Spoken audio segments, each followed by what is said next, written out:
जिनके हृदय में बैठ कर के महाप्रभु लीला प्रकटन किए हैं। महाप्रभु के अंतर्ध्यान के बाद एक द्वितीय अवतार महाप्रभु ऐसे कह के गए हैं, ऐसे हमारे 3 अवतार होगा हमारे। तो महाप्रभु के जाने के बाद ये पहला अवतार है, प्रथम श्रीनिवासाचार्य प्रभु। द्वितीय कहते हैं, अब अलग अलग मतवाद है। द्वितीय कहते हैं वीरचंद्र प्रभु, नित्यानंद प्रभु के पुत्र वीरचंद्र प्रभु। उनकी भी अद्भुत चरित्र गाथा, कभी आलोचना करेंगे उनके जीवन चरित्र संबंध में। इतना दिन हम लोग श्रीनिवास आचार्य प्रभु के जीवन चरित्र आलोचना करने के लिए प्रयत्न कर रहे हैं। आज अंतिम चरण, आप लोग जो भी YouTube में सुने हैं तो ठीक है, बहुत सुंदर अद्भुत दिव्य चरित्र है। ये हमारे लिए एक प्रेरणा का स्रोत है। जैसे गृहस्थ जीवन में रह करके हम साधन भजन करते हैं, ज़्यादातर गृहस्थ जीवन में निराशा छा जाती है। गृहस्थ जीवन में गृहस्थ धर्म पालन करने के साथ साथ भगवत उपासना के द्वारा हम इसी जन्म में भगवत प्राप्ति करेंगे, ऐसे मनोबल तो शायद ही दिखने में आता है। ऐसा ज़्यादातर निराशा छा जाती है। शायद गृहस्थ जीवन में रह करके हमारे द्वारा भगवत प्राप्ति तो बहुत दूर की बात है, भगवत चरण में किंचित मात्र भक्ति भी होना संभव नहीं है। ऐसे निराशा छा जाती है। हम बार बार कहते हैं, कह के आए हैं, भगवत भक्ति, भगवत प्रेम, भगवत उपासना ये कोई आश्रम के लिए नहीं, ये कोई जाति के लिए नहीं, ये कोई संप्रदाय विशेष के लिए नहीं, एक अंतःकरण वृत्ति, मन को रंगाना है। मन रंग गया, चाहे गृहस्थी में रहो चाहे विरक्ति में रहो, कुछ फर्क नहीं पड़ता है। गृहस्थ आश्रम, कोई सोचते हैं जो गृहस्थ आश्रम, ये भगवान गृहस्थी के प्रति इतना कृपा नहीं करते हैं, जो कि सब छोड़ छाड़ के एकांत में निवास कर रहे हैं, उनकी कृपा ही, उनके प्रति ही भगवान की अधिक कृपा है। ये भूल धारणा है। हम पहले भी कहें, अभी भी कहते हैं, भगवान गीता में कहें, तयस्तु कर्म संन्यासात् कर्मयोग विशिष्य। कर्म से संन्यास लेकर के एकांत में चले गए हैं, मतलब उससे तो उत्तम है गृहस्थ में रह करके जो धर्माचरण करते हैं, भगवत चरण में अपने को समर्पण करके भगवत प्रसन्नता के लिए अकर्ता बन के, प्रभु का दास बन के, प्रभु के प्रसन्नता के लिए जो कर्म संपादन करते हैं, ऐसा जो भक्त है, बोलता है वो जो कर्म संन्यास ग्रहण किए हैं उससे वो गृहस्थी श्रेष्ठ है। तयस्तु कर्म संन्यासात् कर्मयोग। देखिए, कर्मयोग शब्द में कोई गलत व्याख्या कर देते हैं। कर्मयोग शब्द में समझते हैं हम गृहस्थी में रह के कर्म कर रहे हैं, हम श्रेष्ठ हैं। बहुत भूल हो जाएगा। कर्म के द्वारा योग, कर्म योग कहा गया है। आराम खा रहे हैं, पी रहे हैं, पैसा कमा रहे हैं, स्त्री कुटुंब पालन पोषण कर रहे हैं, अपने इंद्रिय भोग वृत्ति के लिए, इंद्रिय सुख के लिए समस्त कर्म चेष्टा जीवन का समर्पण करके, भोग ही हमारे जीवन का उद्देश्य लेकर के हम कर्म करते हैं, और हम कहते हैं हम कर्मयोगी, हम श्रेष्ठ हैं, साधु से हम श्रेष्ठ हैं, गृहस्थ की साधु से। अपराध हो जाएगा। ये कोई कर्मयोग थोड़ी है, इसको कर्मयोग थोड़ी कहा जाता है। कर्मयोग का पहले माने समझो। भगवान क्यों कहे हैं तस्तु कर्म संन्यासात् कर्मयोग विशिष्यति। योग, योग किससे कहते हैं? योग कहते हैं मिलन। योग 2 + 2 एक संख्या हो गया 4, 1 + 1 2 एक संख्या हो गया। ऐसे ही जीवात्मा परमात्मा दोनों का मिलन, यह है योग। भगवान भक्त, उनके मिलन, इसे कहते हैं योग। कृष्ण और कृष्ण भक्त, उनके मिलन, इसको कहते हैं योग। तो कर्म के द्वारा योग, इसको कहते हैं कर्म योग। ज्ञान के द्वारा योग, इसको कहते हैं ज्ञान। ज्ञान के द्वारा योग होता है मिलन। योग माने मिलन, भक्ति के द्वारा योग भक्ति योग, तंत्र के द्वारा योग तंत्र योग, ऐसे योग कहते हैं। तो कर्मयोग किसे कहते हैं? कर्मयोग माने समस्त कर्म चेष्टा, अखिल चेष्टा भगवत प्रसन्नता संपादन के लिए। हमारे लिए कोई कर्म नहीं है, हम जो भी कर रहे हैं प्रभु तुम्हारे कर्म कर रहे हैं, तुम हमारे द्वारा तुम अपने कर्म करा रहे हो, तुम करता हो, हम दास है, हम मालिक नहीं है, अकर्ता। जब तक कर्तृत्वपन रहता है तब तक जाकर के उसके लिए बंधन का कारण होता है, कर्म बंधन का कारण हो जाता है। कब तक? जब तक कर्तृत्वपन रहता है, कर्ता अहम इति मन्यते, वो बंधन का कारण हो जाता है। और वही कर्म जब भगवत प्रीति के लिए अकर्ता बन के, नहीं मैं ये कर्म तो कर रहा हूँ लेकिन मैं नौकरी कर रहा हूँ, कर्ता तो प्रभु हैं, प्रभु के हमारे कर्म करने का उद्देश्य क्या है? नहीं, प्रभु की प्रसन्नता, तुम प्रसन्न हो जाओ। और समस्त कर्म चेष्टा प्रभु के प्रीति संपादन के लिए, अपने इंद्रिय भोग सुख के लिए नहीं।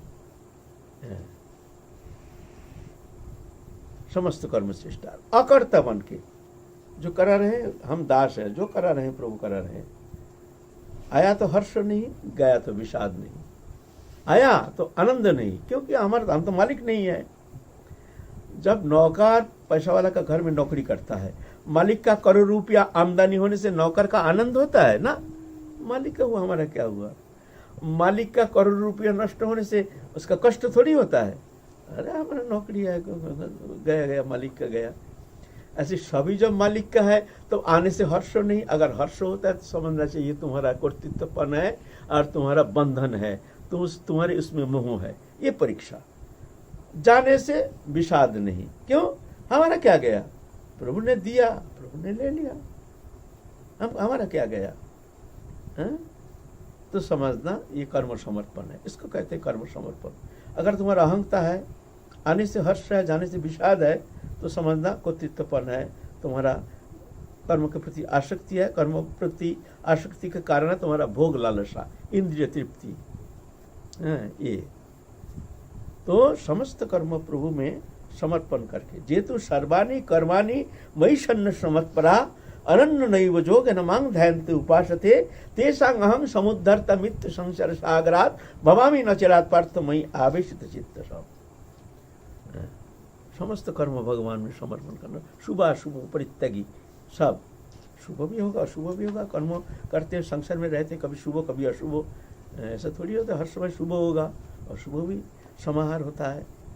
शुभाशुभ परित्यागी, जेतु सर्वाणि कर्माणि मयि सन्न्य मत्परा, अंतःकरण श्री हम में ही लिप्त है और कहीं है नहीं अंतःकरण वृत्ति। अनन्य नैव योगेन मां ध्यायन्ते उपासते, भगवत चिंतन में तल्लीन रहते हैं, ऐसा जो है वो है कर्मयोगी। समस्त कर्माणि, जेतु सर्वाणि कर्माणि, काहे मन वचन से जो भी कर्म संपादित होता है, समस्त कर्म तुम करा रहे हो, ऐसे भावना, इसको कहते हैं कर्मयोग। ऐसे जो है वो श्रेष्ठ है, क्योंकि वो तो कर्म करते हैं तत्सहित उनके द्वारा प्रभु ने बहुत सारे कर्म संपादन कराते हैं। साधु सेवा, संत सेवा, गुरु सेवा आदि, समाज सेवा, राष्ट्र सेवा, धन कमाते हैं, परिश्रम करते हैं, इसीलिए वो श्रेष्ठ है। और साधु जो सब कर्म त्याग करके जंगल में बैठे हो तो कुछ करता नहीं है, वो तो दान लेता है, बस देव देव देव देव देव देव, ये दो वो दो वो दो वो दो। इसीलिए कर्मयोगी जो वो श्रेष्ठ है। तस्तु कर्म संन्यासात् कर्मयोग विशिष्यते। आचरण करके, आचरण करते इसलिए उनको आचार्य कहते हैं। आचरण करते हैं, आचरण करके शिक्षा देते हैं। गृहस्थ आश्रम में आए लोक शिक्षा के लिए, है ना। 2 विवाह रचना किए, 3 पुत्र हुए हैं। ये तो आगे हम लोग वर्णन कर चुके हैं, पुनरावृत्ति अब नहीं करेंगे। अब अंतिम चरण है, सब चले गए हैं, अब मन नहीं लग रहा है, अंतर्मना हो गए हैं। अधिक समय अंतर्मना हो करके रहते हैं आचार्य प्रभु। एक दिन अंतरदशा में ऐसे ध्यान निविष्ट होकर के ऐसे स्थिति में आ गए हैं, दरवाजा बंद करके भीतर में आसन लगाकर बैठ गए हैं और एकदम तल्लीन हो गए हैं, अंतरदशा प्राप्त करके ब्रज लीला में शामिल हो गए हैं। सात्विक विकार जो है ये अष्टविधा सात्विक विकार है, अष्ट सात्विक विकार, उष्णकंप पुलक वैवर्ण शीत स्तंभ मूर्छा प्रलय, ये अष्ट सात्विक विकार है। तो मूर्छा तक तो होता है जीव शरीर में, लेकिन प्रलय जो है ये जीव कटी में होना मुश्किल है। प्रलय कैसे किसे कहते हैं? जिस स्थिति में उनका जो सांस है ना ये बंद हो जाता है, हार्ट बीट पल्स बीट बंद हो जाता है। ये एक महाप्रभु का होता था ऐसा, ऐसे स्थिति जहाँ जा करके ऐसे दिव्य लीला में अनुप्रविष्ट हो जाते हैं, जहाँ जाके ऐसे स्थिति प्राप्त करके ये प्रलय अवस्था प्राप्त हो जाती है। 3 दिन हो गया, दरजा खोल नहीं रहे हैं, सब दिख रहे हैं, उनके जो 2 पत्नियां हैं और जो पुत्र आदि हैं सब, जी कैसे दरजा क्यों नहीं खोल रहे हैं? बहुत दरजा धक्का मारे लेकिन कोई आवाज नहीं, क्या हो गया? और बड़े बूढ़े हैं, सबको बुलाए हैं, क्या है? 3 दिन हो गए घर से निकाल नहीं रहे हैं, भीतर में बंद है दरजा, क्या किया जाए? आखिर में ठीक किए कि दरजा तोड़ दो, ना जाने क्या हो गया, कुछ कीड़ा मकोड़ा खा गया ना क्या हो गया, कुछ तो हुआ है। 3 दिन हो गया, 1 दिन होने से कोई बात नहीं, 3 दिन हो गया, दरजा तोड़ दिया। उतना तोड़ने का आवाज से भी वो ऐसे ही स्थिति में बैठे हैं, निश्चल होकर के, आसन में समाधिस्थ होकर के आए हैं, देखते हैं वैसे ही बैठे हैं। रुई लेकर के नाक के सामने धारण किए हैं, देखते हैं रुई हिलता नहीं है, लेकिन चले गए। शरीर जब ताप है ना, एक शरीर शांत होने से शरीर शीतल हो जाता है, शरीर का जो ताप ये रहता नहीं है, ताप है शरीर में। और वैद्य कहते हैं देखिए ये तो चले गए हैं। हमारे जो विद्वत है उसके द्वारा हम जान गए हैं, हम जितना जानते हैं उतना आपके सामने कहते हैं, आपका जो मन से करो, ये तो अभी है नहीं, ये तो चले गए। घबरा गए, रोना पीटना शुरू हो गया, आप क्या करें क्या करें क्या करें। सब बड़ी बड़ी भी आए हैं और सब क्या करें, रोना पीटना शुरू हो गया। सब कहते हैं तो जब वैद्य जी जब कह रहे हैं तो समाप्त हो गया। वैद्य जी तो जानते हैं हमसे ज़्यादा, वैद्य जी तो झूठ नहीं कहेंगे, प्राचीन वैद्य है, उनका ज्ञान ज़्यादा है, तो इनको अब दाह संस्कार करना ही उचित है। लेकिन बहुतों का मन में संदेह है, ये तो साधारण तो मनुष्य है नहीं, इनका अलौकिक लीला दर्शन किए हैं, बहुत बार इनके अलौकिक शक्ति की जो क्रिया उन लोग देखे हैं, मानने के लिए तैयार नहीं। तो एक जन कहते हैं भाई एक काम करो, रामचंद्र कविराज तो इनका शिष्य है यार, एक आत्मा है, एक प्राण है, ऐसे गुरु का तो प्राण तो इस संसार में होना असंभव बात है। एक बार रामचंद्र कविराज को खबर दो, रामचंद्र क्या कहता है। रामचंद्र कविराज उस समय थे बुधरी, अपना गांव में, बुधरी ना खेतरी, नरोत्तम ठाकुर के पास ये तो स्पष्ट रूप से कोई वर्णन है नहीं, मान लीजिए बुधरी या खेतरी में है, नरोत्तम ठाकुर के पास। उनको बुलाओ, बुलाने के लिए 2 लोग चले गए, रो रो करके कह रहे हैं आपके गुरुदेव तो सीधाम चले गए, आपको जाना पड़ेगा। सुन करके रामचंद्र को भी हंस रहे हैं, ठठा करके हंस रहे हैं, हमारे गुरुदेव चले गए, हम जानते नहीं, ऐसा थोड़ी होता है, ऐसा असंभव बात है। हमारे गुरुदेव चले गए और हम जानते नहीं गुरुदेव चले गए, ये कोई बात है? ये उनकी कोई लीला है, चलो हम आ रहे हैं, चिंता मत करो। गुरुदेव कहीं नहीं गए, गुरु को तो प्राण। ऐसे गुरुनिष्ठ साधक ना पहले कभी सुनने में आया है, ना भविष्य में सुनने में आएगा कि नहीं पता नहीं। ऐसे एकनिष्ठ गुरु भक्त, गुरुगत प्राण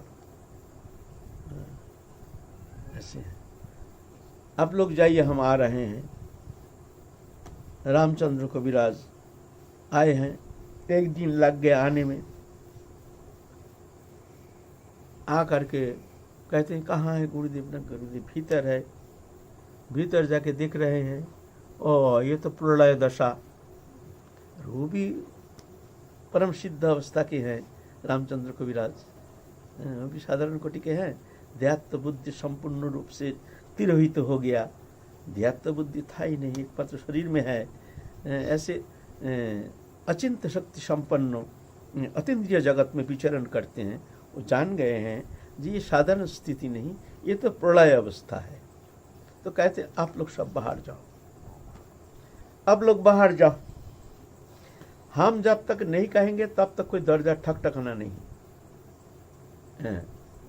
हम देखते हैं गुरुदेव कहाँ है।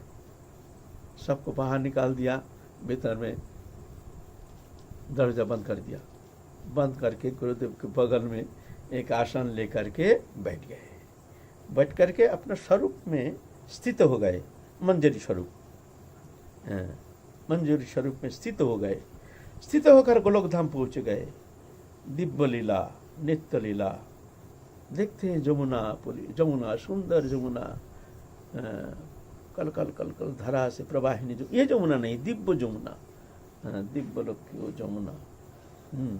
और वहाँ रासलीला के बाद वहाँ सब जल क्रीड़ा कर रहे हैं, समस्त सखियाँ, मंजरियाँ और ठाकुर जी।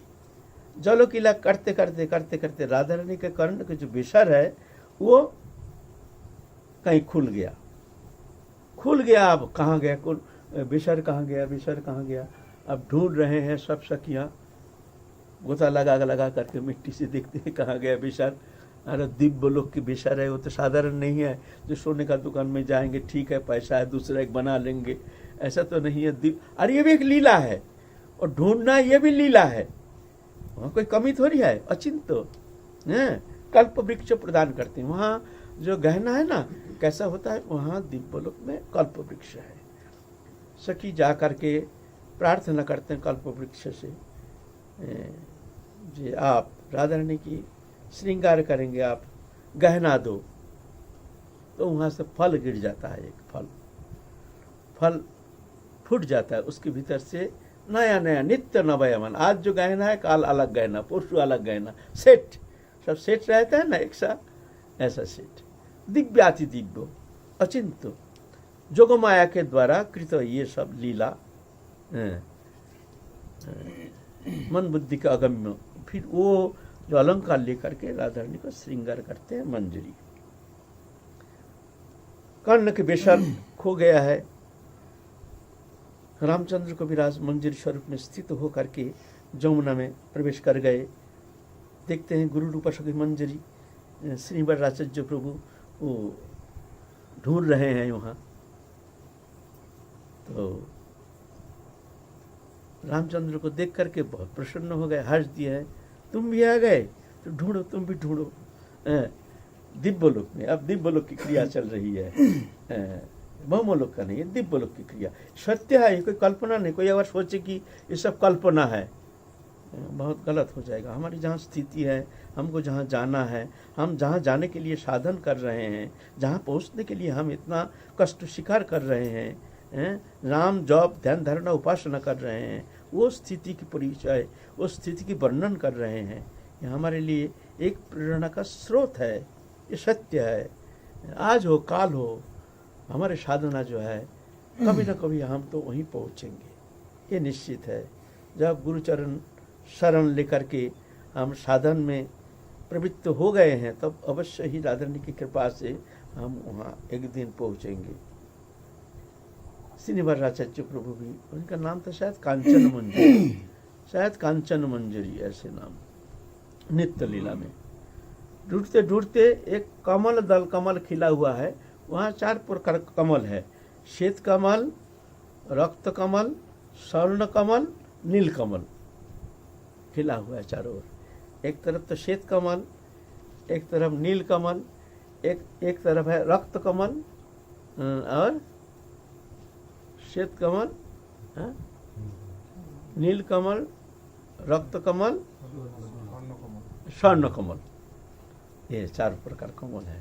तो एक कमल के दल में वो लटका हुआ है कुंडल, ये भी लीला है। तो कांचन मंजरी उसको ले करके गुरु रूपा सखी मंजरी श्रीनिवास आचार्य प्रभु जो सखी मंजरी रूप में वहाँ विद्यमान है, उनके हस्त कमल में प्रदान किए हैं। वहाँ ऐसा नहीं मर्यादा है, सीधा जा करके राधा रानी को पहना देंगे ऐसा नहीं, मर्यादा है, क्रमिक। यह ऐसा नहीं, हमारे जैसे स्वतंत्रता नहीं, हमारा मन चाहे जो भी कर लिया, ऐसा नहीं। गुरु रूपा सखी वो जा करके रूप मंजरी को प्रदान किए हैं, छोटे हैं ना। और वही सखी के गूठ है जो हमारे मंजरी सखियाँ जो है, अष्ट सखियाँ प्रधाना है, रूप मंजरी, रति मंजरी, विलास मंजरी, कस्तूरी मंजरी, मंजुलाली मंजरी, रस मंजरी, गुण मंजरी, लवंग मंजरी, ये प्रधान अष्ट मंजरी, उनके अनुगत हैं हम। तो गुरु रूपा सखी मंजरी वो ले करके रूप मंजरी का हाथ में प्रदान किए हैं, रूप मंजरी लेकर के ललिता सखी को प्रदान किए हैं।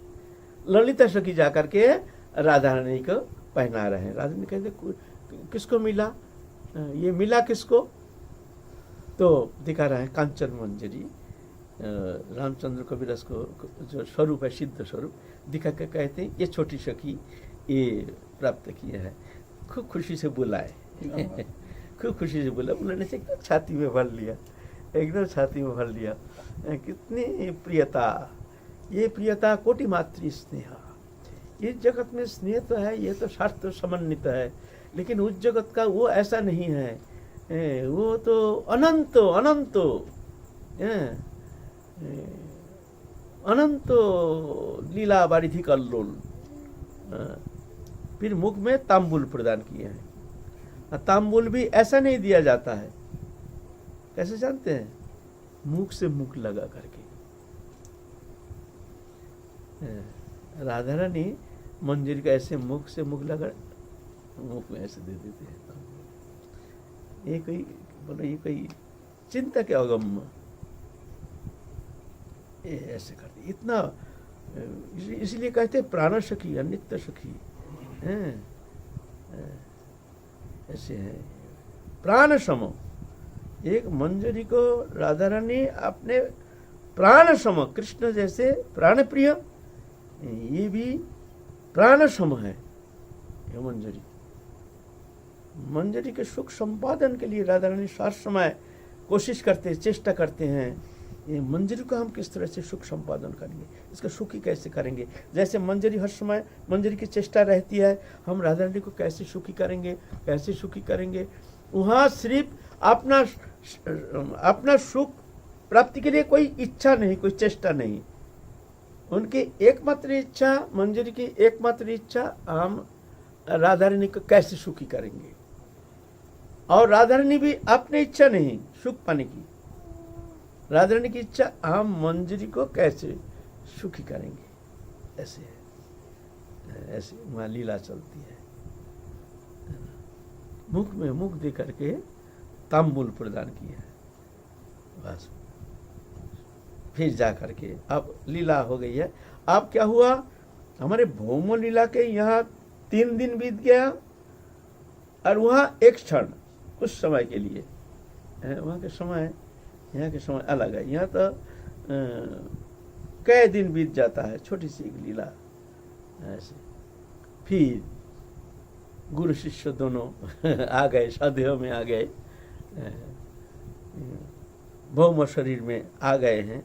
आ करके दोनों कांधे में हाथ डाल करके गुरु शिष्य घर से निकाल रहे हैं, गुरु शिष्य घर से निकाल रहे हैं, सब देख रहे हैं, हंस रहे हैं। ये अचिंत्य लीला, ये कौन इसका वर्णन करेगा।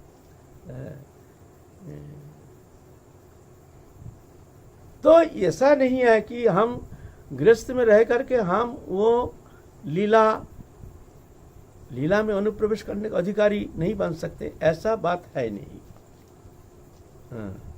सिर्फ एक मन की स्थिति, मन में जब तक विषय वासना रहती है तब तक जा करके वहां अनुप्रवेश करना कदापि संभव नहीं। हाँ, चाहे गृहस्थ आश्रम में रहो चाहे जंगल में रहो, इसमें कोई फर्क नहीं पड़ता है। जब तक नाता जगत का तब तक भगति न होए, नाता तोरे हरि भजे भगत कहाए सोए। बस ये नाता का मामला है, नाता है मन की मामला, शरीर का मामला नहीं। जगत से जब तक मन से नाता रहता है, हमारे पुत्र, हमारे कन्या, हमारे धन संपत्ति, हमारे वित्त वैभव, हमारे मकान दुकान आदि, हाँ ठीक है, रह रहे हो ठीक है, भोग रहे हो ठीक है, लेकिन जान लेना इससे हमारा संबंध था नहीं, है नहीं, होगा नहीं, होता नहीं। ये सत्य है, मानो या ना मानो। आज ठाकुर जी से, राधा रानी से हमारा संबंध पहले था, अभी है, पीछे भी रहेगा, तो मानो या ना मानो इसमें भी कोई फर्क नहीं पड़ता है, कोई फर्क नहीं पड़ता है। हम नहीं मानते हैं, हम भगवान भगवान मानते हैं, इसमें भी कोई ये फर्क नहीं पड़ता है, सत्य है। नहीं मानते हो ठीक है, चलो काल चक्र में घूमते रहोगे, फिर 84 लाख जोनी में घूमते रहोगे, इतना फर्क होता है। लेकिन संबंध से कोई फर्क नहीं पड़ता है। जो हम भगवान को मानते नहीं है, तो इससे क्या होता है, हमारे भगवान से हमारा संबंध टूट गया। नाता तोड़ना घर परिवार छोड़ करके ना ना, ये घर परिवार छोड़ना नाता तोड़ना नहीं है, ये गलत धारणा है। नाता तोड़ना घर परिवार छोड़ना नहीं, मन से नाता, मन से ये जानो ये मेरा नहीं, इससे हमारा संबंध। हम जब संसार में आए हैं, अकेला आए हैं, दृश्यमान जागतिक वस्तु पदार्थ जो है, हम जब संसार में आए उसके बाद संयोग हुआ है, संयोग हुआ है, संयोग है, ये पहले था नहीं, आने का बाद संयोग हुआ है। ऐसे ही एक दिन वियोग होगा, तुम मानो या ना मानो, या तुम आगे चले जाओगे, और जहाँ संयोग है वो वस्तु पदार्थ या व्यक्ति वो आगे जाएंगे, आगे पीछे के मामला है। लेकिन ये संबंध एक दिन नष्ट होगा। जहाँ संयोग है वहाँ वियोग अनिवार्य। वियोग है सत्य नित्य, संयोग है अनित्य मिथ्या। संसार में दृश्यमान जागतिक वस्तु पदार्थ के प्रति हमारे जो लगाव, हमारे जो आसक्ति, यह है संयोग। ये शरीर भी एक संयोग है, ये शरीर जिसको मैं मानता हूँ मैं हूँ, ये भी संयोग है। ये मातृ जठर में शुरुआत, श्मशान में परिसमाप्ति। मातृ जठर में संयोग हुआ, श्मशान में वियोग हो जाएगा। फिर तुम चलोगे, तुम रहोगे, तुम जाओगे नहीं, तुम तो रह जाओगे, फिर तुम चलोगे, फिर कर्म अनुसार, कर्म संस्कार अनुसार फिर ऐसा ही एक शरीर तुमको मिलेगा। ये मिलने का कारण तुम हो, तुम्हारे संस्कार है, तुम्हारे कर्म है, तुम्हारी इच्छा है, तदनुसार काल चक्र में इस तरह से तुम्हारे कर्म संस्कार, तुम्हारा कर्म भोगने के लिए तुमको ऐसे ही शरीर मिलेगा। लेकिन रहते रहते नाता टूटे, ये तो उनकी कृपा से ही अगर हो तो ठीक है। नहीं भाई तो कृपा तो हर समय है, तुम्हारे चाहन, तुम्हारी इच्छा, तुम्हारी प्रार्थना, ये तो हार्दिक होना चाहिए ना। कहीं रो रो करके प्रार्थना किया कभी हमारे नाता तोड़ दो, हमारे संबंध छोड़ दो, हमारे संसार के प्रति हमारी जो आसक्ति है प्रभु, हमारे आसक्ति जाता नहीं है, हमारे मन में ये जो लगाव है संसार दृश्यमान सब वस्तु पदार्थ के प्रति, स्त्री पुत्र कुटुंब परिवार के प्रति हमारी जो आसक्ति है, रो रो करके कभी प्रार्थना किया तुमने? तुम तो घबरा जाओगे चिंता करने से भी।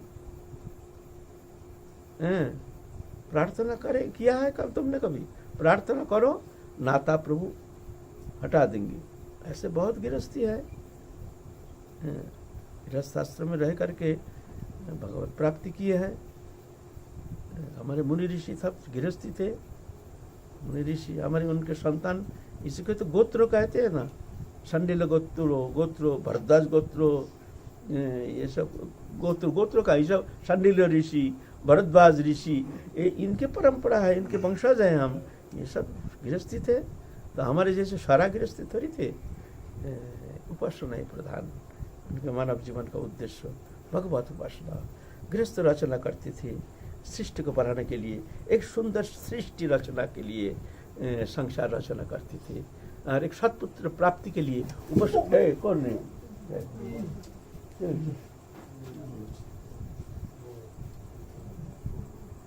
लगे नहीं कौन, हाँ हैं लगी बहुत तेज लगी सिर में लगी लगे छे जगह बैठे से ऐसे जगह ऊपर में बैठने से क्या होता है, ऊपर में बैठने से नींद लगती ना कोई बात नींद भी ना लगे, जगह ही छोटा है, वहाँ बैठ गए वैसे थोड़ा सा भी लुढ़क जाता है ना।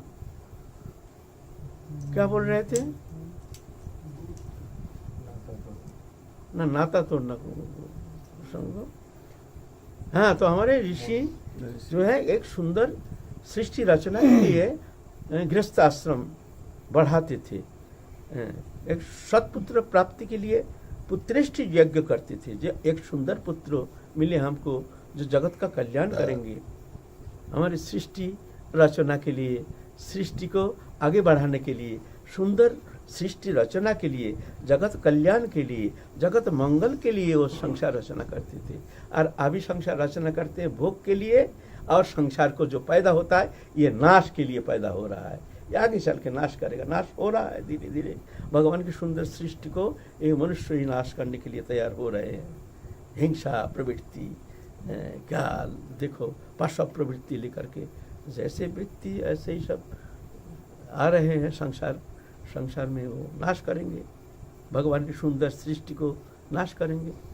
तो ऐसा है ना, हम उनके वंशज हैं, ऐसा नहीं संसार में गृहस्थ आश्रम में रह करके हरिभजन होता नहीं, ऐसा नहीं है। चाहिए इच्छा, मन की तमन्ना,